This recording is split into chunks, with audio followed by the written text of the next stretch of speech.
إن الحمد لله نحمده ونستعينه ونستغفره ونعوذ بالله من شرور أنفسنا ومن سيئات أعمالنا. من يهدي الله فلا مضل له ومن يضلل فلا هادي له. أشهد أن لا إله إلا الله وحده لا شريك له وأشهد أن محمدًا عبده ورسوله. يا أيها الذين آمنوا اتقوا الله وقولوا قولا سديدا يصلح لكم أعمالكم ويغفر لكم ذنوبكم ومن يطع الله ورسوله فقد فاز فوزا عظيما. أما بعد، سلام خواهی گەورەتان لێبێ میوانانی ماڵی خوا. السلام عليكم ورحمة الله وبركاته. داواکارین لە پەروەردگار بەخاتر ناو جوانەکانی بەخاتر اسمی عەظەمی خۆی بارانی بەڕەحمەت بارێنە بەسەر هەموو لایەکماندا. ژیانمان بۆ خۆشکا، لە نەخۆشەکانمان شیفا بدا بۆمان و لە مردوەکانمان خۆش بێ. خوای گەورە ڕەحم بە ئەوەنی زندووشە هەموو لایەکمان بکە ئینشاء الله تعالی. ئیماندارانی خۆشەویست، لە وتاری ئەمڕۆدا بە پشتیوانی پەروەردگار لە خزمەتی ئێوەی ئازیز و بەڕێز چەند وەسیەتێکی پێغەمبەر عەلەیهی السەڵات وەسەلام و پیاوچاکان ئەسحاب و یاوەران کەوتە بەرچاوم حەزم کرد لەگەڵ ئەو وەسیەتە شیرینانە بدوێین، ئیسفادەیەکی هەبێ بە خۆمان و ڕۆژگاری خۆمان جێبەجێی بکەین ئینشاء الله تعالی. لاپەڕەکەی قورئان هەڵدەینەوە، ئەو قورئانەی پەروەردگار کە لە حەوت تەبەقەی ئاسمانەوە ناردوویەتی پەروەردگار، کەلامی ئەوە و کەلامی مەخلوق نییە. خوای پەروەردگار لە قورئاندا ئەفەرمێ: أعوذ بالله من الشيطان الرجيم بسم الله الرحمن الرحيم هو الذي خلقكم فمنكم كافر ومنكم مؤمن.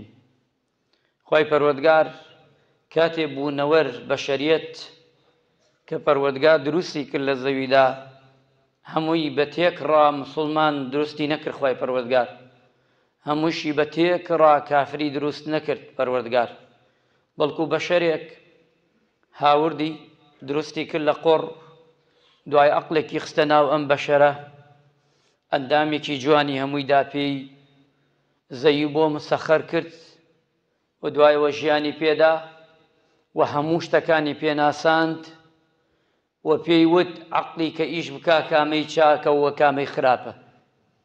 بێ ئەوەی دەستی لێ بدا، حاسەیەکی بۆ دروست کرد هەر لە دوورەوە ئەزانێ کامە چاکە و کامەکە خراپە.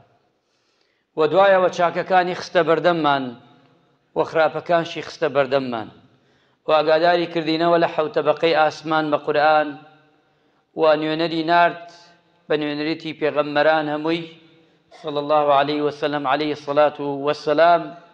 و دوای ئەوانش خەڵکانێکی نارد بەردەوام پێمان بڵێن ئەمە چاکە و ئەمە خراپە. هیچ عوزرێکمان نەماوەتەوە بۆ قیامەت بڵێن خودایە نەمانزانی. ئەمانە هەمووی دێ ڕاوەستێ، قورئان دێ ڕاوەستێ، پێغەمبەران هەمووی دێن ڕاوەستن، ئەندامەکانی خۆت هەمووی دێن ڕاوەستن بەرامبەرت. ئەو کاتەی بڵێ نەمزانی یان نەبوو یان شتێک، ئەوان دێنە جواو. قورئان ئەڵێ من هاتم هەموو چاکەکانت پێ بڵێم و هەموو خراپەکان لادم. و پێغەمبەران هەمووی و هەروەها ئەندامەکانت. بۆیە موسڵمان نەبوونی تۆ لە قیامەت قبوڵ نییە، واتە موسڵمان نەبی، کافر بیت. هیچ عوزرێکت نەماوە لە دنیادا. خوای پەروەردگار هەمووی داوەتە گوێتە، و چەنە گوێت ئەگە کەڕ بێ و خۆت ئیهمال کردبێ و گوێت پێ نەدابێ هەر ئەبیستیتەوە، هەر بیستووە بەڵام گوێت پێ نەداوە. کەواتە خوای پەروەردگار پێمانە فەرمێ ئەوانەی کە دروستمان کرد فەمینکم مؤمن، هەیە ئیماندارە، هەیشە کافرە. ئەگە تۆی موسڵمان و منی موسڵمان وا بزانین دنیا ئەبێ هەمووی موسڵمان بێ، ئەوە گەرەکتە دەستکاری ئایەتی خوا بکەی. ئەم دنیای هەمووی نابێتە موسڵمان، چونکە ئەگە دنیا هەمووی موسڵمان بوایە دۆزەخ نابوو. ئەگەر هەموو دنیاش بێتە کافر نابێ، چونکە بەهەشتەیە.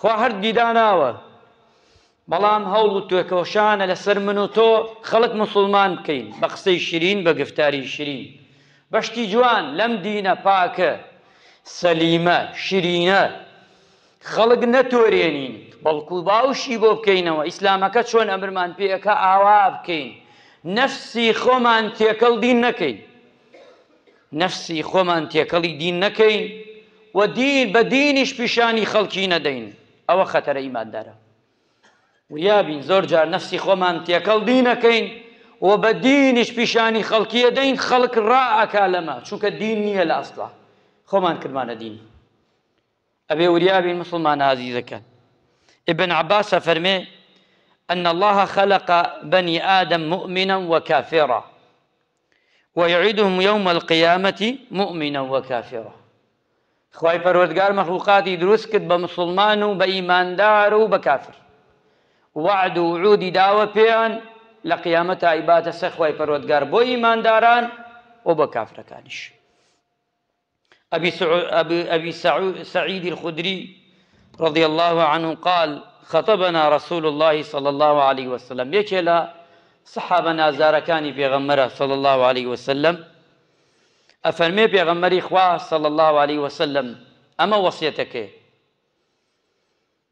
عسراني نيوجي بوكردين بيغمري إخوة باشان سلامي داوة وتاريكي بيشش كردين وتيزيرين وشجوانا كان لسر زباني باشترين خلق نوێنەری خوای پەروەردگار لەسەر زەوی کە پێغەمبەری ئەوە و خۆشەویستی ئەوشە ئەڕە ڕوو تێکردین و فەرمووی ئاگادارتان کەمەوە ئەی بەنی ئادەم کە ئێوە هاتوونەتە سەر دنیا بەن چێ شێوازێک بە چەند طەبەقەیەک هەمووتان وەکێک نین فەرمووی يولد الناس على طبقات شتى فەرمووی يولد الرجل مؤمنا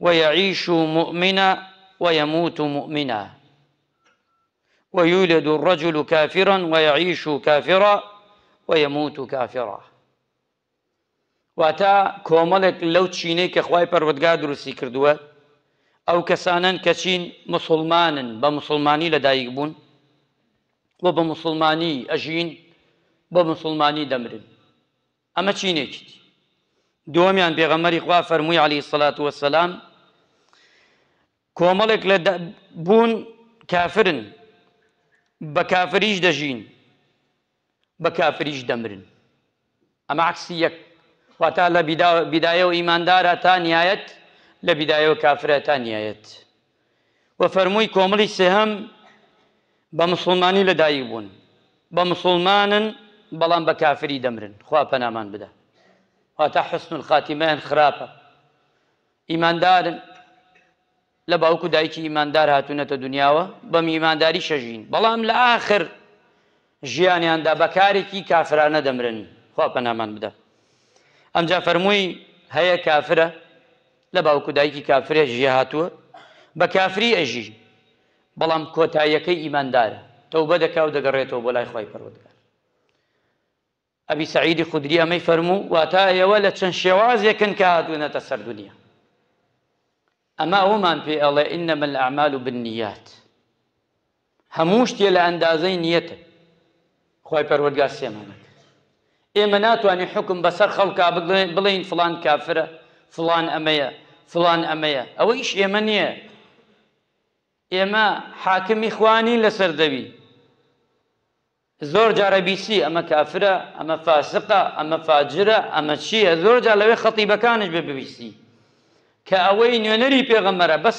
قەت پێغەمبەر بە خەڵکی نەیوتۆ تۆ کافری تۆ فڵانی تۆ فیسانی يفعلون قوما كذا قەت ناو کەسی نەهێناوە کەسی لەکەدار نەکردووە وتێتی قەومێکەن واکەن بانەیکەن خراپن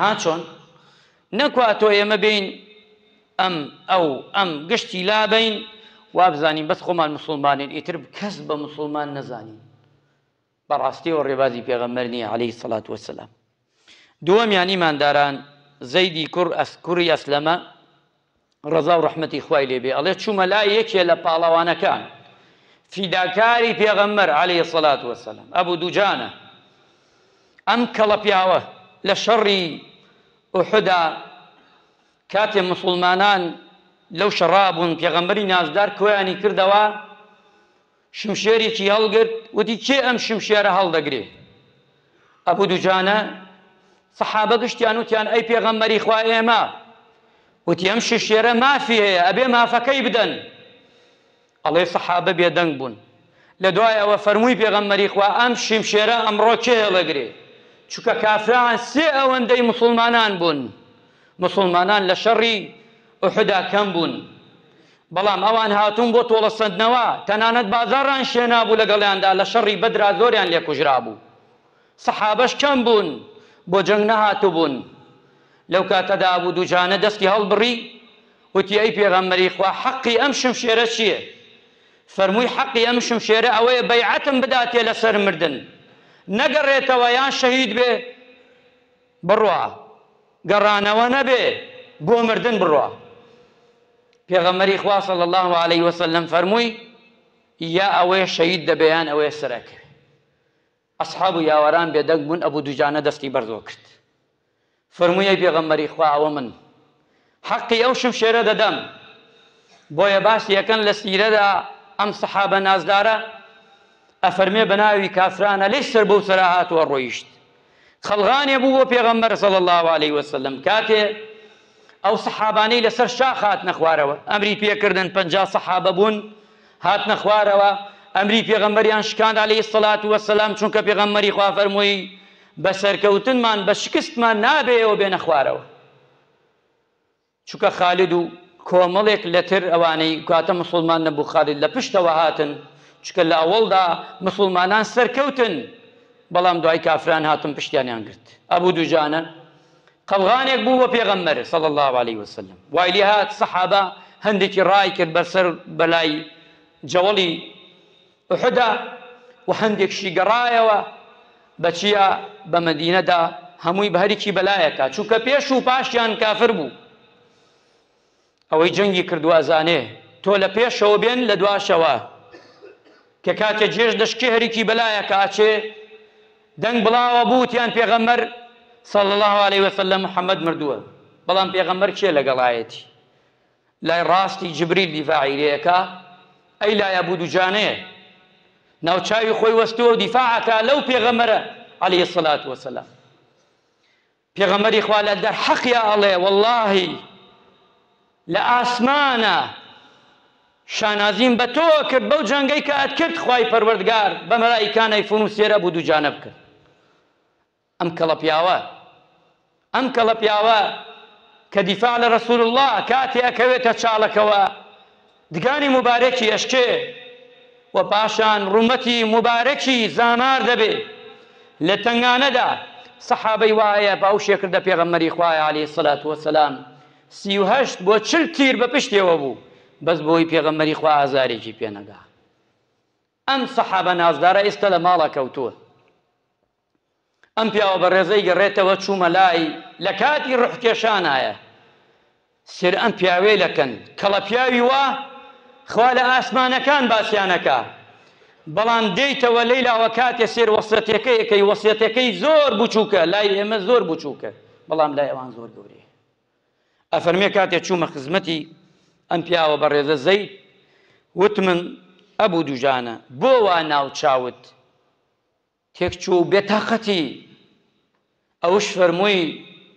ئەی زەیدی برام ناوچاوم ئاوا بێتاقەتم و بێزاری کردووم ئەفەرمێ شتێک لای من کردارێک کردەوەیەک ئەوە بێلام زۆر خۆش بێ دایم و ساعات لە خەیاڵم بۆ دووشتە طبعا ئینسان لە کاتێ لە وەفاتایە وەزعی تێکەچێ ڕەنگی تێکەچێ ئەڵێ دووشت زۆر مەبەست بووە لام ئەم پیاوە بزان بە چی گەیەتە ئەو پلە و پایە ئەو سەحابانە بەگاڵتە نەگەیون ئیلا شتێکیان کردو بەینی خۆیان و خوا واللهی ئەوەی ئەوێتە ئەولیای خوا ئەوێتە پیاو چاک واللهی شتێکەیە لە بەینی خوا و خۆی و خوادا جەلە جەلالوه سڕێکە کەس پێی نازانێت بۆیە خوای گەورە پلە و پایی بەرزەکاتەوە ئەنا بێشت نییە بێئەسباب نییە کەسێک کە نێزک بێتەوە لە خوای پەروەردگار بۆیە فەرمیان پیاوە بە ڕێزە دوو شتەیە لام زۆر گرنگ بووە یەکێک لەوانە قەت لە ژیانما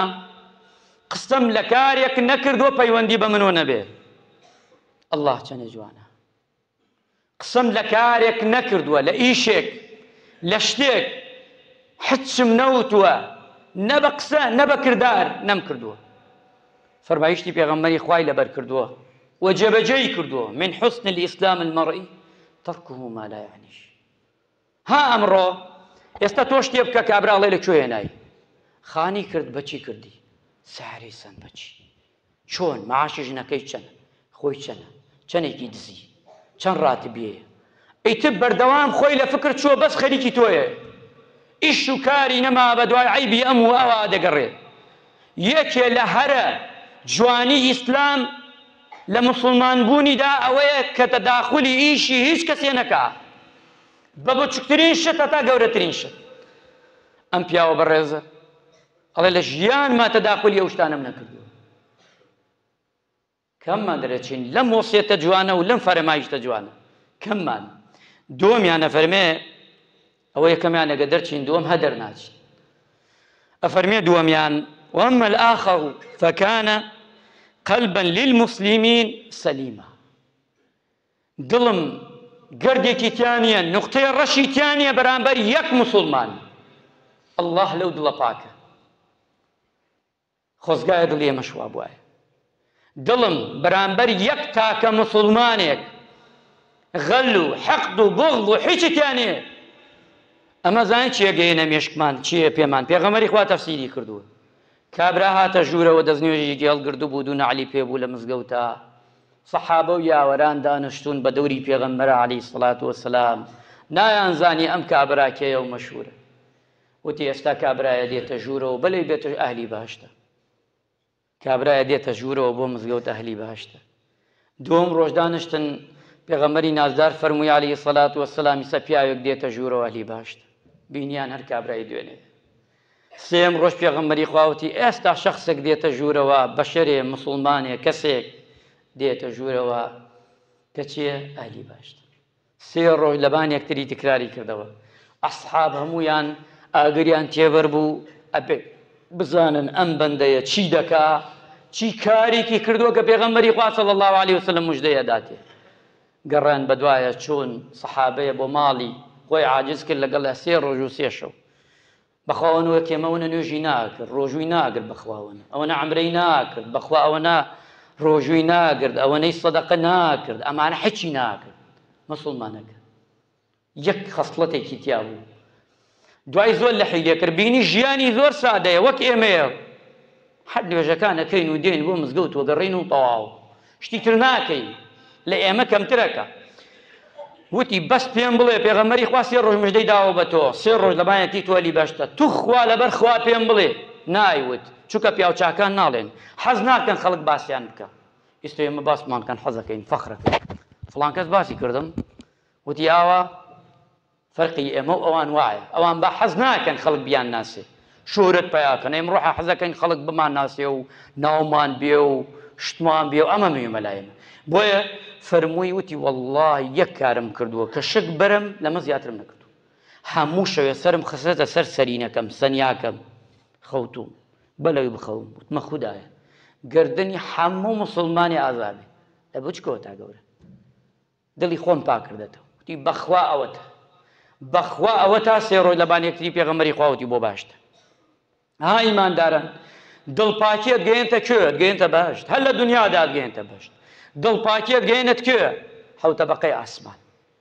ئیمانداران، ئەوەی کە ئێمە وەرمان گرت تەداخولی ئیش خەڵک نەکەن، خۆتان گونەحبار مەکەن. کۆمەڵی خەڵک لە قیامەت دێن، خوا ڕایەنەگرێ، نوێژیان زۆرە، زەکاتیان زۆرە، سەدەقەیان زۆرە، ئیتر ئەوەی خەیرە زۆرە.